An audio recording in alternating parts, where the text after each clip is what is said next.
Warmly welcome the head of the delegation and all delegation members.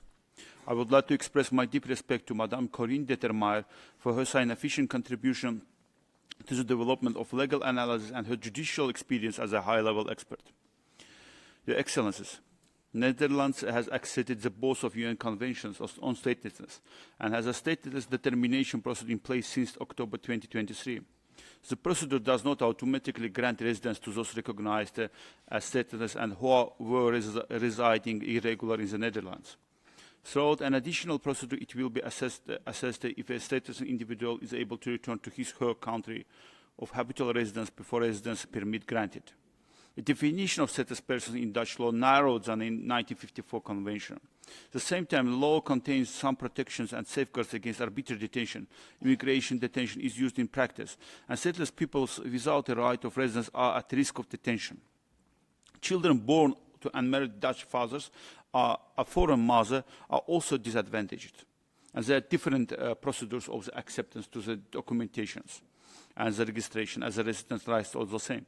Parents without lawful residence who lack the K document may face barriers, and the procedures for the late birth registration is complex. I will not go to the numbers of the refugee number, asylum seekers, stateless persons in your country, because 2025 numbers are a little bit different. But since 2010, conditions for the obtaining independent residence permit have been changed and tightened.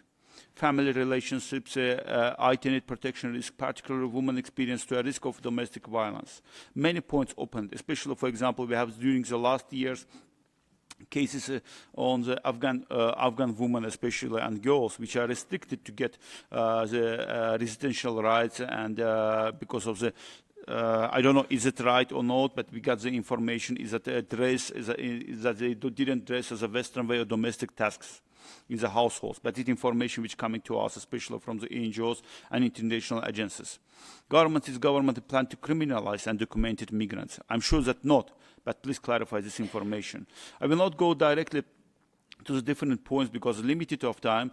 I already said on the opening speech as a case which need to be underlined, and especially we need to go to the law on the to 1954 convention and Article 32 naturalization. They shall in particular make every effort to expedite naturalization proceedings and to reduce as far as possible to charge and the cost for such proceedings. State with the family members with an appeal, Article 8 is €254. Cost for an application to become a Dutch citizen, request to naturalization by stateless persons, it's €847. When we go to the cases and fees, including, how do you think, Madam Minister, what kind of research needs to be done to reconsider and reduce as far as possible the change and costs naturalization proceedings?